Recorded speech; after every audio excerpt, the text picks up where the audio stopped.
All right, hello, welcome to Convict Inc. I'm your host, Robert Rosso. Before I go any further, please hit the subscribe buttons. In the last 12 hours, I got 2 new subscribers, and I really appreciate that. Honestly, I have 80 plus subscribers now. To me, that's a lot, and it means a lot that people are watching and subscribing. Honestly, I do appreciate it, and I'm going to get better. I'm going to get better after the first. We'll have the editor. It'll be totally professionally done.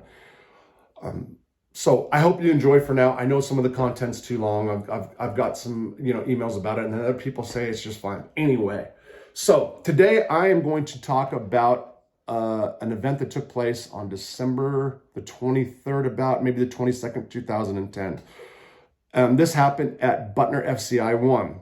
Now, Christmas in the Bureau of Prisons in general, it can be a big deal in some institutions. In most institutions, it means that 2 days prior to Christmas, or at least the Friday prior to Christmas, depending on what day Christmas falls on, inmates are locked in the cell. Staff come and pass out a Christmas bag. The Christmas bag is a square bag of plastic junk food. It's what it really is: candy bars, cookies, chips, etc.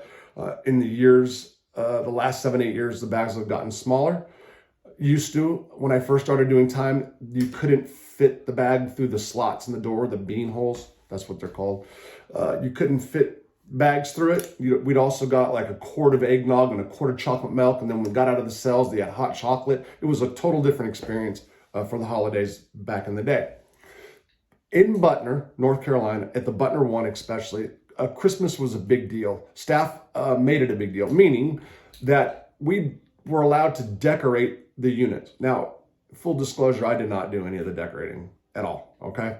But a selected bunch of inmates in each unit would get together and decorate the fronts of the unit. And that means huge Christmas trees. I'm talking full, huge, massive Christmas trees, 9 foot tall, bigger.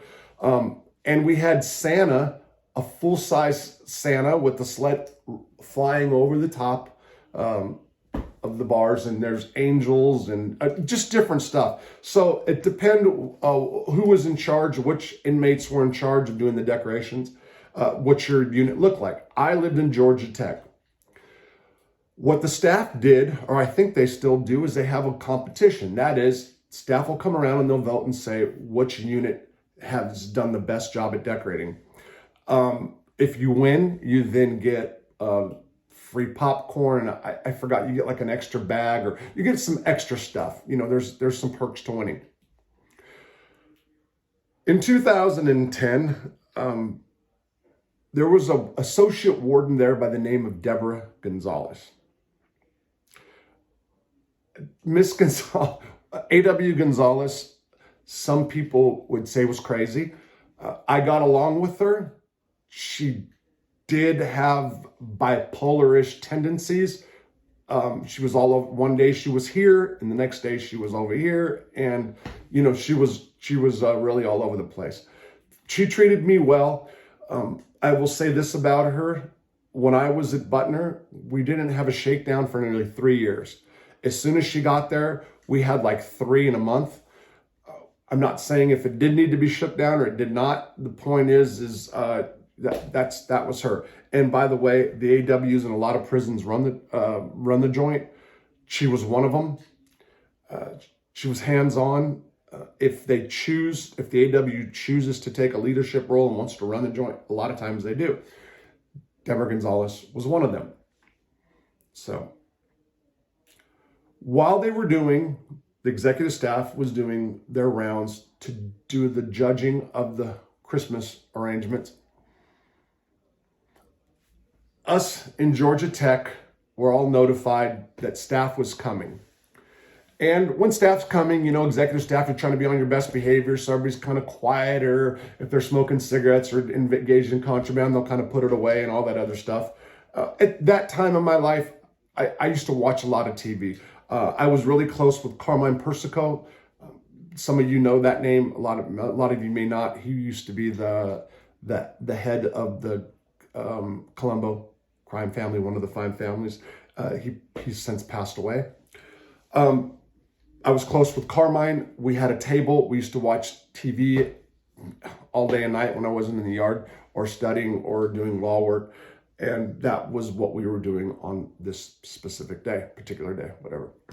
So what happens is Georgia Tech, the unit I lived in, was the last to be judged.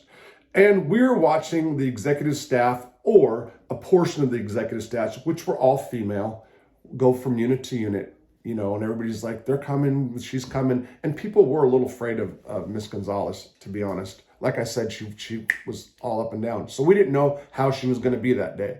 Was she going to be cool because it was the holidays? Where was she going to be at mentally on that day? So, okay, here they come. Miss Gonzalez is coming, and she's got some females with her. They walk in the unit. Boom. When they opened the door at Georgia Tech, I mean, it was honestly, it was outstanding. The job that was done was it was amazing. The prisoners, the inmates who did this did a real good job. And especially there was one person named Yolanda Burke. Yolanda Burke, back in the day, we used to say tranny or transvestites, transgender individual. Also had help from others in the LGBT community that helped decorate the front of the unit. As a matter of fact, I think they were all involved in or part of the LGBTQ community. But they did a fantastic job. So in comes Miss Gonzalez, the executive staff, and we're watching. We can see the staff come in from where we were sitting, and you can just see Miss Gonzalez's face just go, oh my God, and because it was so amazing. And really, again, I can't stress enough how awesome it was. So they call a town hall meeting, for the unit. That means everybody from the unit is to leave their cells or leave their area that they're in and go in one area, stand around and listen to a speech that the staff member who's calling the town hall, whatever they have to say. So they call a town hall. It's Miss Gonzalez. Town hall. So everybody goes and stands around. And Deborah Gonzalez starts saying that she had empathy, I think, are the words for us during this holiday season. And she knows we can't be there with our family and friends.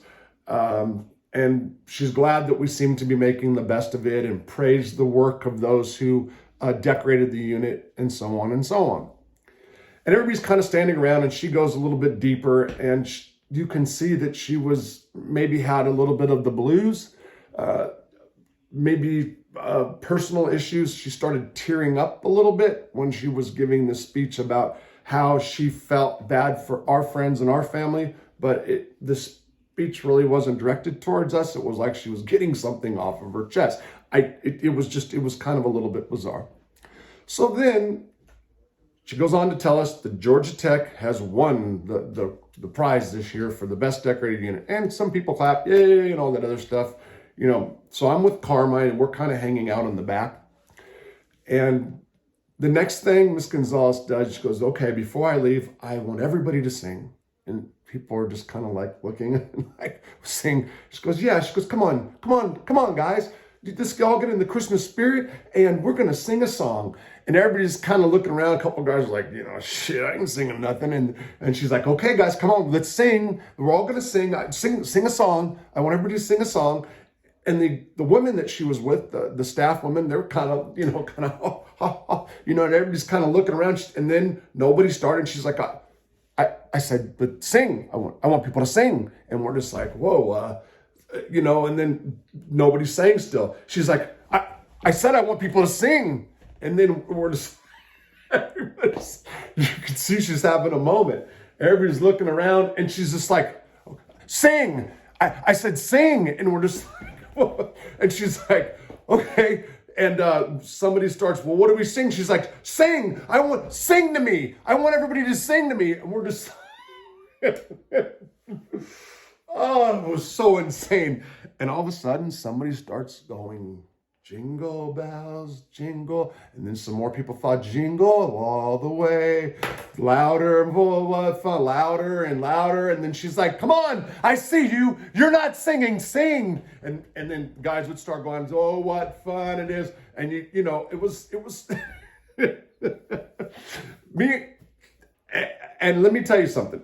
everybody started singing. Now, I was hiding behind somebody, so I wasn't singing. I was laughing because it was just insane.